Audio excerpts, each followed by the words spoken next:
ये एक तथ्य है कि औरंगजेब भारत को एक इस्लामिक राष्ट्र बनाना चाहता था और उसने कश्मीरी पंडितों को जबरदस्ती मुसलमान बनने के लिए मजबूर भी किया था। यह तथ्य है।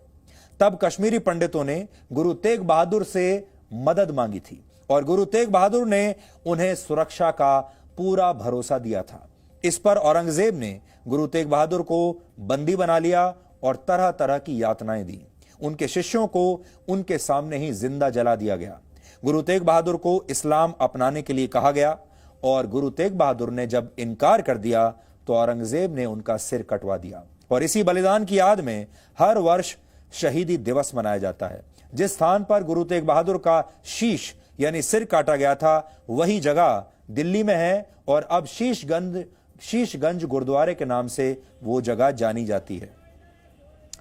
और आपको जानकर बड़ा दुख भी होगा कि इसी शीशगंज गुरुद्वारे से कुछ किलोमीटर दूर दिल्ली के लटियंस जोन में संसद भवन के बहुत करीब और जहां एक ऐसा इलाका लटियंस जोन जहां भारत के बड़े बड़े मंत्री रहते हैं, बड़े बड़े जज रहते हैं, बड़े बड़े नेता लोग रहते हैं, उसी जगह पर औरंगजेब के नाम पर एक सड़क का नाम भी रखा गया था। अब कुछ वर्ष पहले उसे हटा दिया गया है, लेकिन औरंगजेब की जो सड़क थी जो उनके नाम पर, उसे तो हटा दिया गया, लेकिन आज भी इसी स्थान पर एक लेन है जिसका नाम औरंगजेब लेन है और उसी लेन की तस्वीर हम आपको दिखा रहे हैं। ये आज भी ऐसे ही मौजूद है और यह जगह शीशगंज गुरुद्वारे से कुछ ही किलोमीटर दूर है। लगभग 350 वर्ष पहले धर्म की रक्षा के लिए दिए गए इस बलिदान के बारे में शायद आपको भी पूरी जानकारी नहीं होगी। गुरु तेग बहादुर कोई राजा नहीं थे।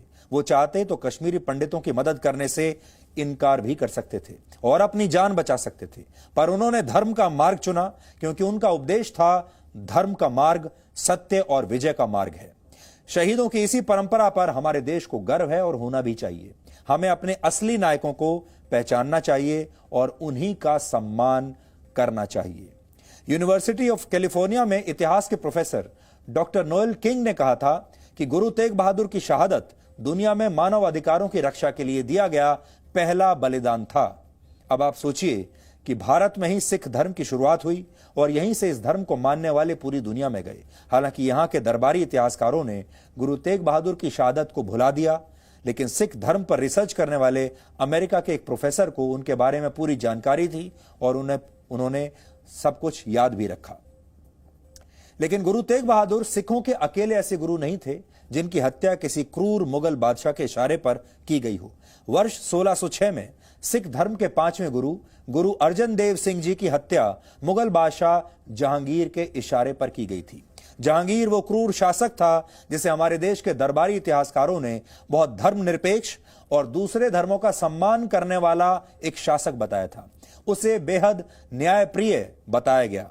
लेकिन सच यह है कि उस समय के मुगल शासक सिख धर्म के प्रसार से बहुत परेशान थे और वो जानते थे कि उनके लिए सिखों को हराना कितना मुश्किल है। इसलिए मुगलों ने सिख धर्म के गुरुओं की हत्या करवाना शुरू कर दिया था। गुरु तेग बहादुर के पुत्र और सिखों के अंतिम और 10वें गुरु गोविंद सिंह भी मुगलों के खिलाफ उन्होंने भी लंबी लड़ाई लड़ी। लोगों की रक्षा के लिए गुरु गोविंद सिंह जी मुगलों और उनके सहयोगियों से लगभग 14 बार लड़े। उन्होंने इस लड़ाई में अपने पिता गुरु तेग बहादुर जी और अपने 4 बेटों का बलिदान भी दिया और अंत में वर्ष 1708 में वो खुद भी शहीद हो गए। इसी दौरान एक समय ऐसा भी आया जब मुगलों की सेना ने एक साथ 7000 सिखों का नरसंहार कर दिया था। उस समय लाहौर का एक गवर्नर हुआ करता था जिसका नाम था जकरिया खान बहादुर। जकरिया खान ने आदेश दिया था कि जो भी व्यक्ति किसी सिख का सिर कलम करेगा उसे बड़ा इनाम दिया जाएगा।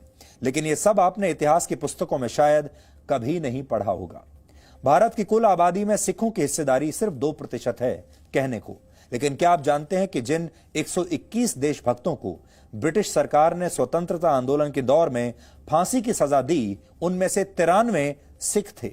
जिन 2626 लोगों को उम्र कैद की सजा दी गई, उनमें से 2147 सिख थे। यानी देश को विदेशियों के चुंगल से आजाद कराने में भारत के सिख समुदाय की बहुत बड़ी भूमिका रही है और इनमें गुरु तेग बहादुर से लेकर भगत सिंह जैसे वीरों का बहुत बड़ा योगदान है।